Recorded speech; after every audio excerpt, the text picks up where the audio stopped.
কোটা আন্দোলন শিক্ষার্থীদের হাতে নেই, বিএনপি ও জামায়াতের দখলে চলে গেছে বলে জানিয়েছেন আওয়ামী লীগ সাধারণ সম্পাদক ওবায়দুল কাদের। রাজধানীর তেজগাঁয়ের সংবাদ সম্মেলনে তিনি একথা জানান। আওয়ামী লীগ সাধারণ সম্পাদক বলেন, ছাত্রদল জামায়াত শিবিরের উস্কানিতে সহিংসতায় জড়িয়েছে ছাত্র সমাজ। ঝরে গেল কয়েকটি তাজা প্রাণ। শিক্ষার্থীদের ধৈর্যের সাথে হাইকোর্টের সিদ্ধান্ত জানতে অপেক্ষা করতে হবে বলে জানান ওবায়দুল কাদের। তামান্না তাহসিন খানের প্রতিবেদন। তেজগাঁও কার্যালয়ে ঢাকা জেলা ও মহানগর উত্তর দক্ষিণ আওয়ামী লীগ এবং সিটি কর্পোরেশনের ওয়ার্ড কাউন্সিলরদের সঙ্গে মতবিনিময় করেন আওয়ামী লীগ সাধারণ সম্পাদক ওবায়দুল কাদের।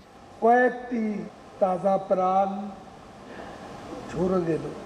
এ সময় তিনি বলেন, দেশে চলমান কোটা সংস্কার আন্দোলনে বেশি ক্ষতি হয়েছে ছাত্রলীগের।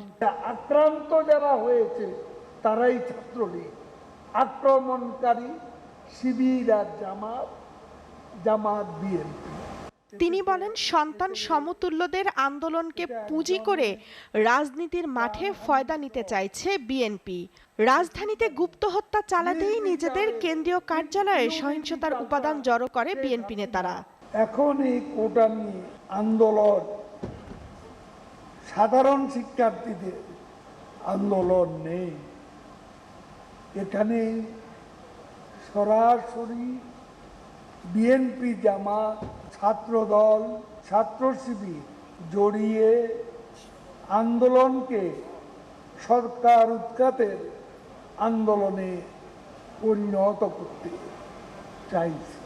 তরুণ প্রজন্ম সংঘর্ষে লিপ্ত হবে এটা কাম্য নয় জানিয়ে ওবায়দুল কাদের বলেন, জনগণের ভোগান্তি সৃষ্টি করলে সরকার সেখানে কঠোর হবে। জননেত্রী শেখ হাসিনা আমাদের এই রাষ্ট্রের অভিভাবক, সকলের যৌক্তিক দাবি তার বিবেচনায় রয়েছে।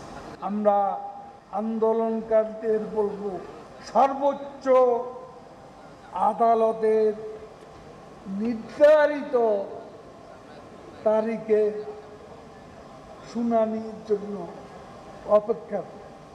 আন্দোলনের বিষয়ে নেতাকর্মীদের নিজ নিজ জায়গা থেকে সতর্ক হবার আহ্বান জানান আওয়ামী লীগ সাধারণ সম্পাদক।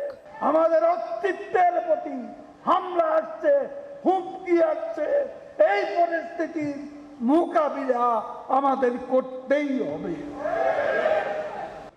তামান্না তাহসিন খান, এসএ টিভি, ঢাকা।